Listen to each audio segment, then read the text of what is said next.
Can prayer alter God's will? Or is God's will fixed and unchangeable? Now, what is prayer first? Prayer means communication with God, communicating, talking, expressing yourself with God or to God. And for you to be able to say communication, you have to understand that prayer is from a relational standpoint. Although people pray for many reasons, but as a believer, you need to have this core understanding that prayer is as a relational. That's why Jesus taught us that when we want to pray, you say, Our Father, a relationship. A relationship. Why am I emphasizing on this? Is because as believers, I don't know, maybe it's because as a result of somehow, somewhere, the church have consistently sold Christianity to be like when you come to God or when you come to Christianity and you obey God, you do His commandments. They sold Christianity like a transactional, like if you do for God, God will do for you. In as much as that in itself is not wrong, but using that as only a representation depicting Christianity is wrong.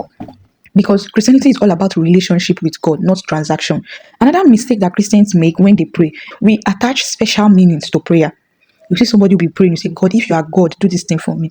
God, if true you are God, if true you are the God of heaven and earth, if true you call this pastor that I'm going to his church, you will do this thing for me. And when God doesn't do it, it will look as if you start conflicting within yourself, because obviously the opposite will become your what? Your reality. That is, God is not God or God is not real. So you don't need to attach special meaning to prayer. It's not biblical. The only meaning to prayer is communication. You are communicating to God, you are talking to God. Any other extra meaning you are adding is your human self. Is you just doing yourself. And do you know why I say you are doing yourself? Because at the end of the day, when the will of God did not permit it into happening in your reality, you'll be conflicted within yourself. And the easiest thing for you to do is to start condemning God, blaming God, insulting God, or you leave Christianity. And that is how it started. Most of them, this is how they started their journey. They've prayed so many prayers, attaching special meanings to it. God, they say you are this. God, they say you are kind. God, they say you are loving. God, you are this, you are that. If you are truly this, answer this prayer. And the will of God did not permit it into reality. Or sometimes not the will of God. Maybe the reality they are at that time did not allow it into happening. Then they blame God. I don't know if you understand. So you need to stop attaching special meanings to your prayer. When you pray, treat it as a relationship with God. You talking to your father, to your mother, to your uncle, whatsoever name or emotional name you refer to God as.